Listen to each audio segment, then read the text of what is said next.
Graça e paz, seja muito bem-vindo, seja muito bem-vinda. Você está no canal Ensino e Palestra. Meu nome é Alex Paulo e o objetivo do nosso canal é transmitir o conhecimento sistemático da Palavra de Deus. Hoje nós vamos trabalhar um assunto muito sensível. Vamos falar sobre a doutrina bíblica do inferno. O inferno existe? É literal? E se é literal, ele vai durar para sempre ou terá um período de tempo até ser extinguido? Hoje, aqui no nosso vídeo, nós estamos trabalhando com a nossa revista Lições Bíblicas, guia de estudos publicado pela Casa Publicadora das Assembleias de Deus, a nossa CPAD, que neste segundo trimestre está trabalhando um tema extremamente especial.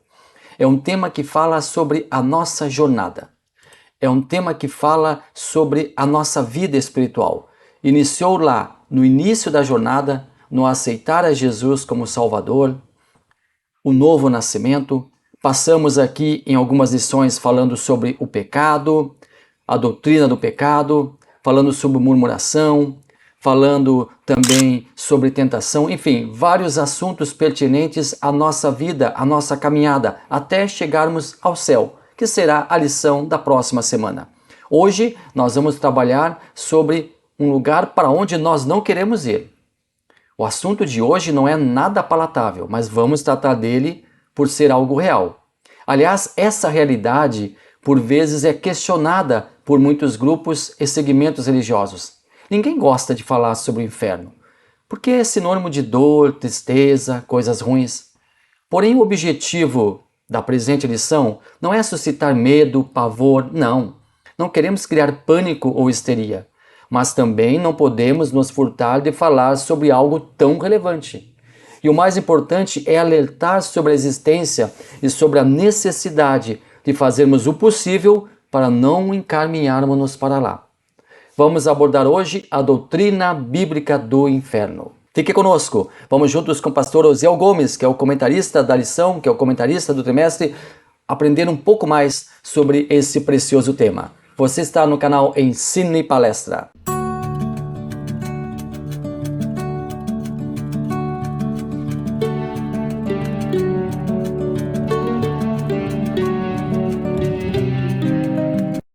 Lição número 11, a realidade bíblica do inferno. O nosso texto áureo. Então dirá também aos que estiverem à sua esquerda: apartai-vos de mim, malditos, para o fogo eterno, preparado para o diabo e seus anjos. A nossa verdade prática, o inferno é um lugar real de dor, agonia e desespero. Sua realidade é um alerta para nós ao longo de nossa jornada. A nossa leitura bíblica em classe está em Mateus, capítulo 25, versículos 41 ao 46. Então dirá também aos que estiverem à sua esquerda: apartai-vos de mim, malditos, para o fogo eterno, preparado para o diabo e seus anjos. Porque tive fome e não me destes de comer, tive sede e não me destes de beber. Sendo estrangeiro, não me recolhestes, estando nu, não me visitastes, e estando enfermo e na prisão, não me visitastes. Então eles também lhe responderão: Senhor, quando te vimos com fome, ou com sede, ou estrangeiro, ou nu, ou enfermo, ou na prisão, e não te servimos? Então lhes responderá: em verdade vos digo, que quando a um destes pequeninos o não fizestes a mim.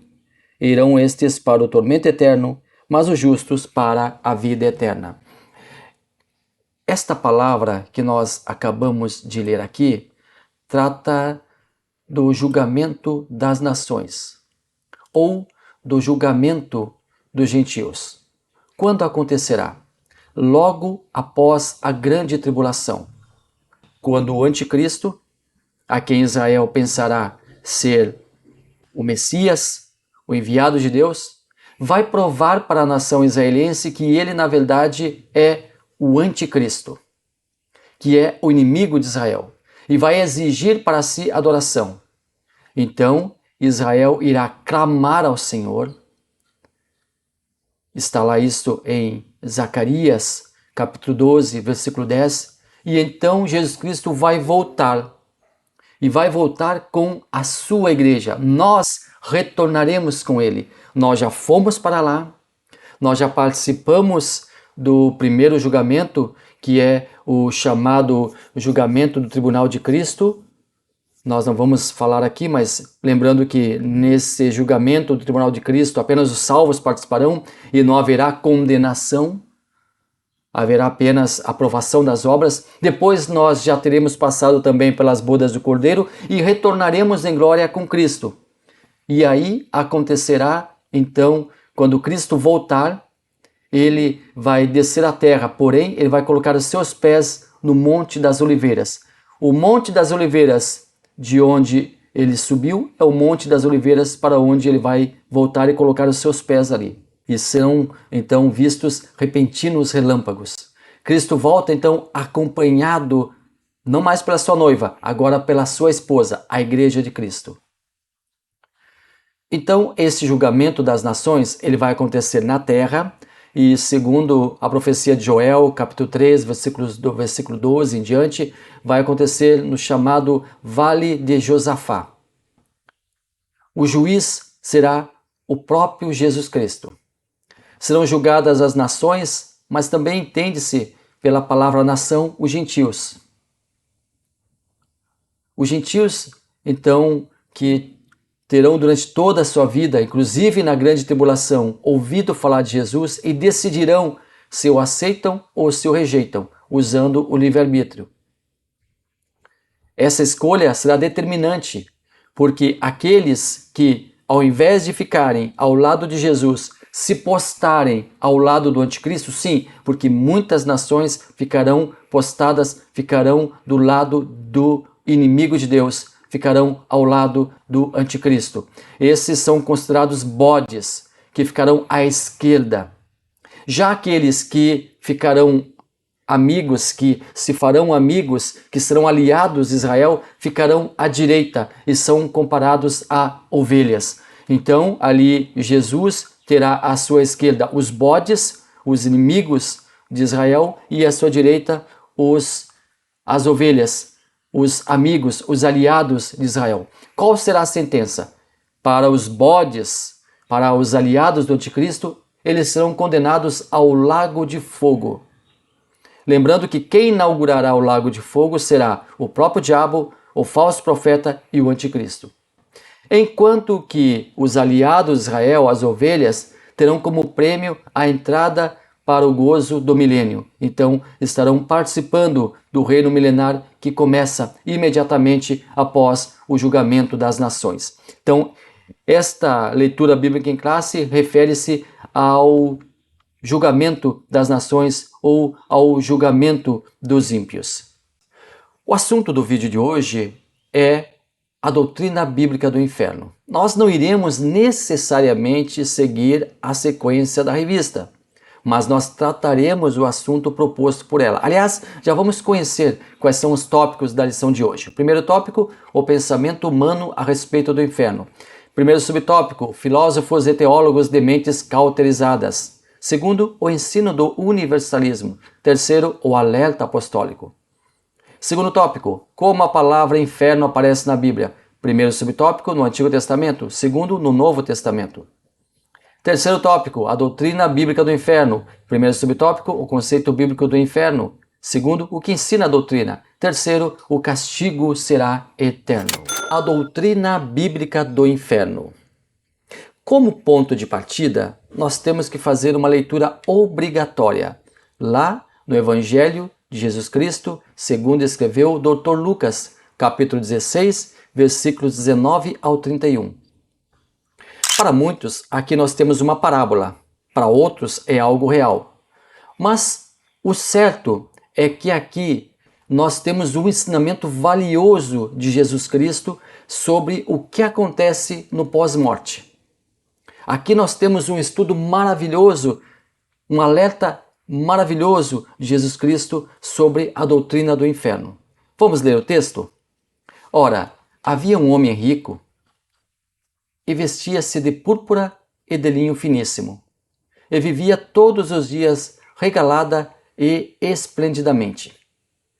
Havia também um certo mendigo, chamado Lázaro, que jazia cheio de chagas à porta daquele, e desejava alimentar-se com as migalhas que caíam da mesa do rico, e os próprios cães vinham lamber-lhe as chagas. E aconteceu que o mendigo morreu, e foi levado pelos anjos para o seio de Abraão. E morreu também o rico, e foi sepultado. E no inferno ergueu os olhos, estando em tormentos, e viu ao longo Abraão e Lázaro no seu seio. E clamando disse: Pai Abraão, tem misericórdia de mim, e manda Lázaro que molhe na água a ponta do seu dedo e me refresque a língua, porque estou atormentado nesta chama. Disse, porém, Abraão: Filho, lembra-te que recebestes os teus bens na tua vida, e Lázaro somente males, e agora este é consolado e tu atormentado.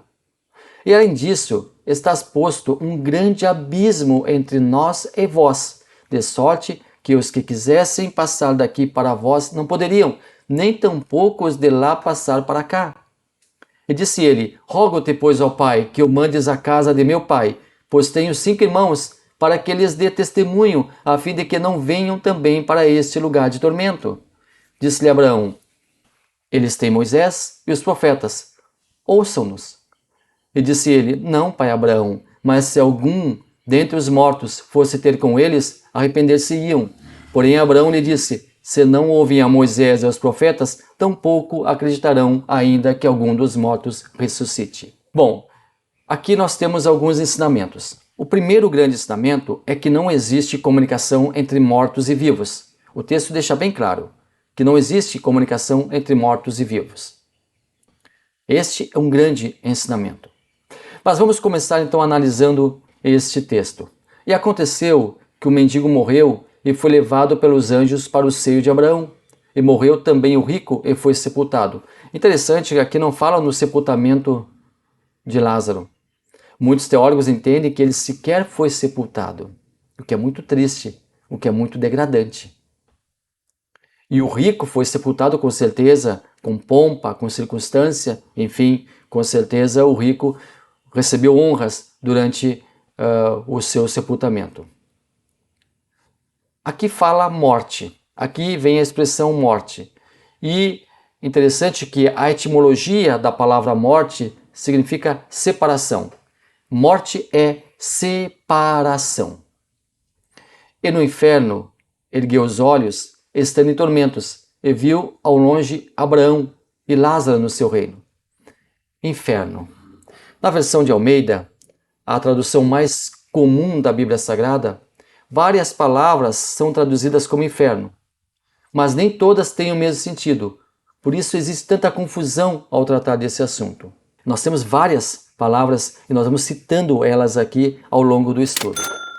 Existia e ainda existe a chamada região dos mortos, o lugar para onde todos os mortos iriam. E ainda hoje existe essa região com uma pequena diferença, nós já vamos tratar dela. No Antigo Testamento, que foi escrito em hebraico, com algumas porções em aramaico, essa região recebia o nome de Seol. E ali, nessa região, existiam 3 ambientes. O primeiro ambiente chamava-se Paraíso ou Seio de Abraão. Era um lugar de consolo, de gozo, de conforto. Ali era o destino dos salvos mortos nos tempos do Antigo Testamento. Existia um outro ambiente chamado lugar de tormento, que é o lugar de prisão, que é o destino dos não salvos. Separando esses 2 ambientes, nós tínhamos ali um abismo. No texto que nós lemos, Abraão fala: os que estão desse lado não podem passar para lá, e os que estão lá não podem passar para cá, porque existe um abismo. Esse abismo, no grego, chama-se Tártaro. É um abismo separador. Esse abismo, ele é um limitador daquele espaço. Dentro desse abismo, na profundeza desse abismo, estão alguns dos anjos que foram expulsos juntamente com Lúcifer do céu. Lembre-se que Lúcifer fez uma rebelião no céu e uma terça parte dos anjos o acompanhou.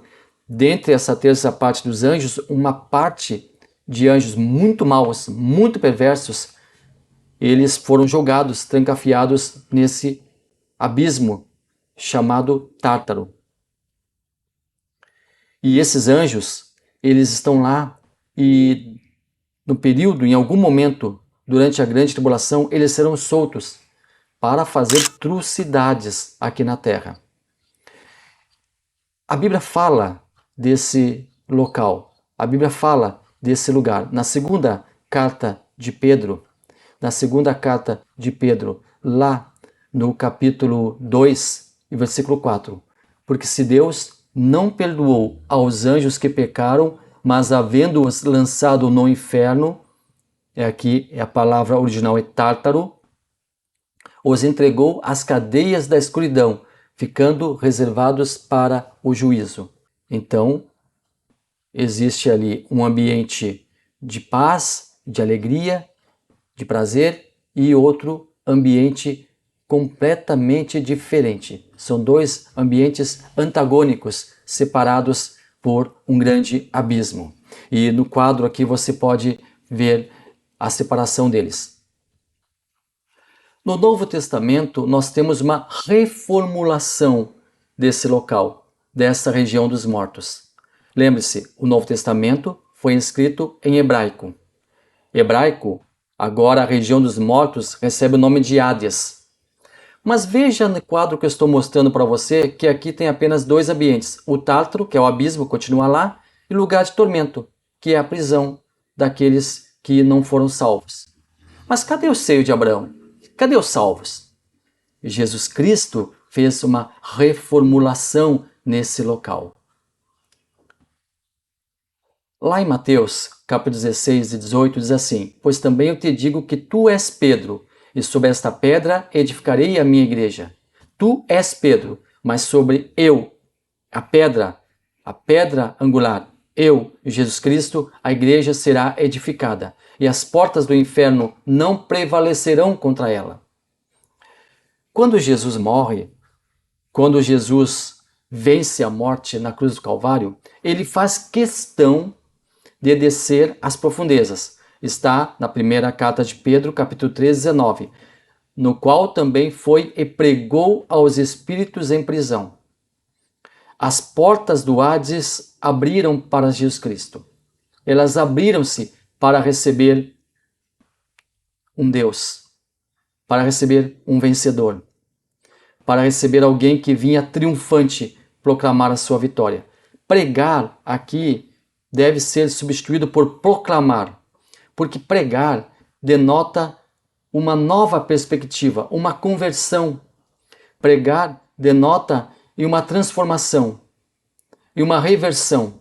Só que o que acontece aqui é que as pessoas que estavam ali no Hades ou estavam condenadas em definitivo ou estavam salvas em definitivo.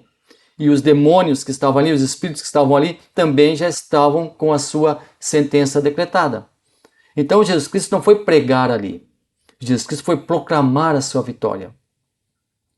Ele fez questão de descer lá e passou ali pelos três ambientes. Passou pelo lugar onde estavam os perdidos, aqueles que morreram sem salvação, proclamou a eles a vitória, desceu lá no abismo, desceu lá no Tártaro, foi lá onde estavam aqueles demônios trancafiados e proclamou a sua vitória lá, subiu de novo, foi até o seio de Abraão e proclamou a sua vitória. Porém, quando ele sai, ele não sai sozinho, ele leva consigo o seio de Abraão. Exatamente. Ele leva consigo o seio de Abraão. Nós lemos lá em Efésios, capítulo 4 e 8 até o 10. Por isso diz, subindo ao alto, levou cativo o cativeiro. Ou seja, o seio de Abraão, Jesus leva consigo e deposita agora esse ambiente abaixo do trono de Deus, onde hoje estão os salvos. E para onde hoje vão as pessoas que morrem salvas em Cristo, enquanto que as que continuam, infelizmente, morrendo sem salvação, continuam indo lá para o Hades, para o lugar de tormento. É nisso que nós piamente cremos.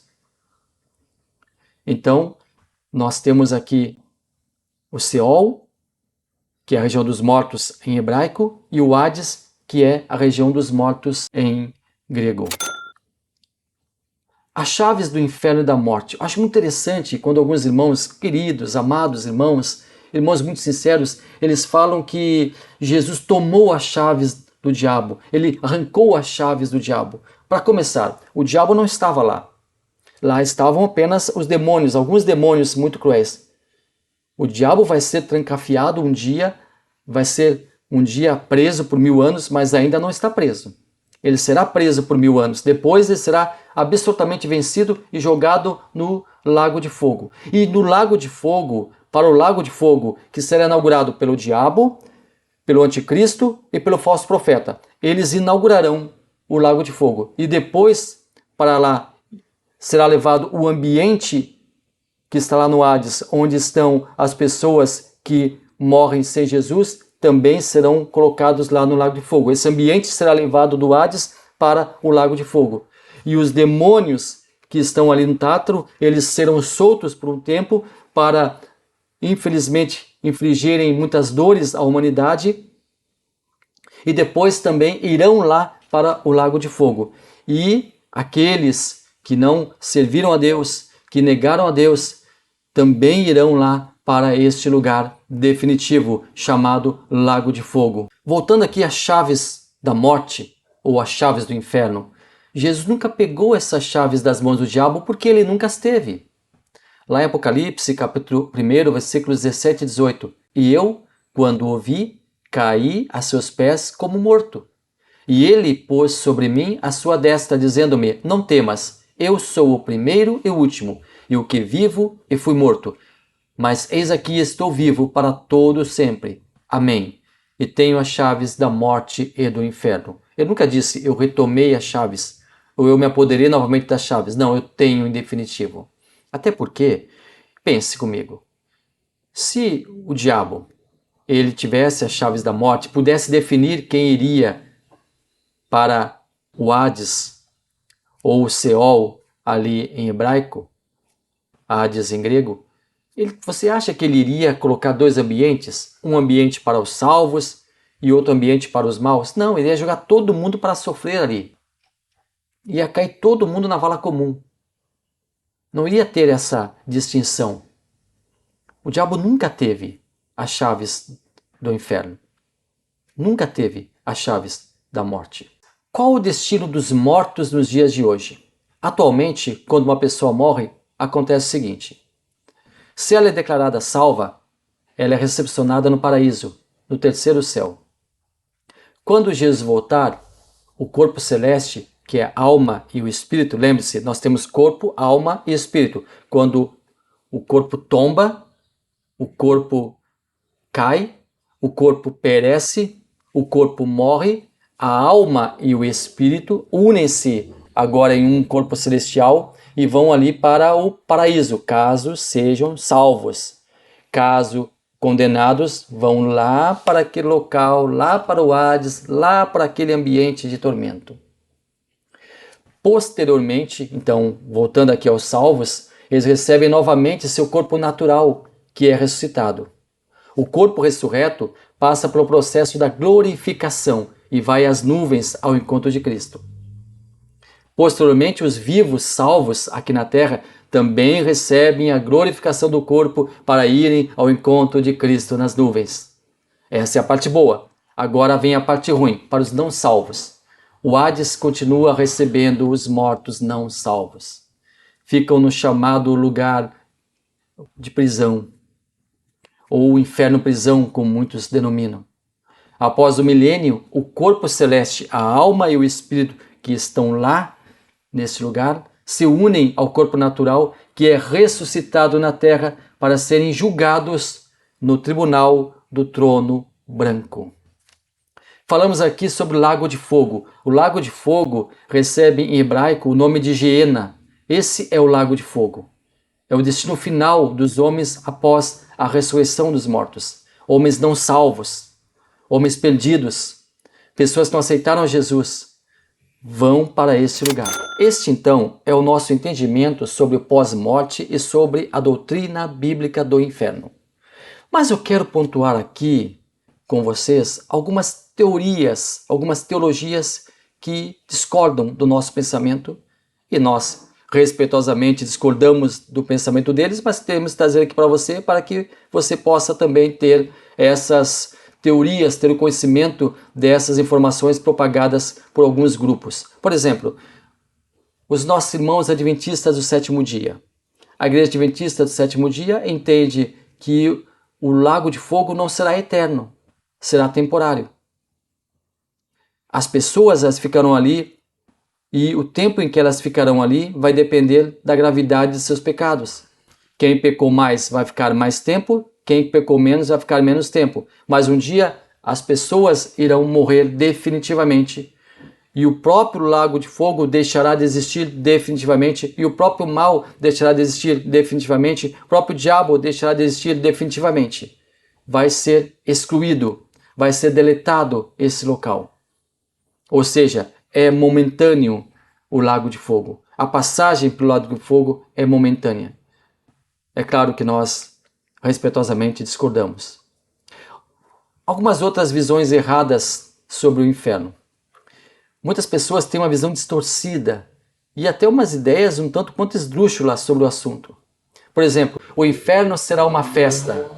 Há quem faça a seguinte relação entre o céu e o inferno.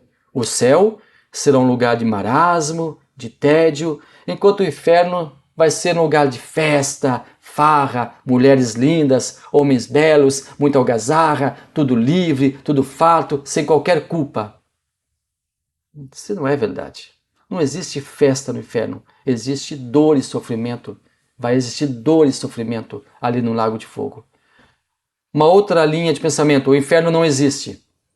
É uma tática muito utilizada pelo inimigo de Deus, negar a existência do inferno como lugar de tormento e dor. Nós temos uma linha de pensamento chamado universalismo, que diz que não vai existir inferno, não vai existir condenação, todos serão salvos, no fim vai ficar tudo bem, o próprio diabo, caso converta-se, vai ser salvo. Sabe, uma coisa extremamente sem qualquer conexão. Mais uma tática do inimigo para negar a existência do inferno. Mas ele existe, é real e nós iremos para um lugar completamente antagônico. Nós iremos para o céu. Muito obrigado a você que esteve aqui conosco. Até o momento você esteve conosco. Espero que você tenha deixado seu like. Caso não tenha deixado ainda, deixe seu like. Você que não comentou ainda, comente no vídeo. Nos ajude a crescer. Você não sabe ou você talvez não mensure o quanto é importante, ou até mesmo você saiba, você tenha essa percepção de como é importante um like, de como é importante um comentário, de como é importante você mostrar para o YouTube que este vídeo foi importante, que este vídeo foi consistente, que este vídeo merece também ser visto por outras pessoas. Então queremos contar com a sua ajuda. E nós aqui no canal Ensine Palestra, sempre às ordens, sempre na luta pelo ensino da Palavra de Deus. Deus abençoe maravilhosamente a sua vida.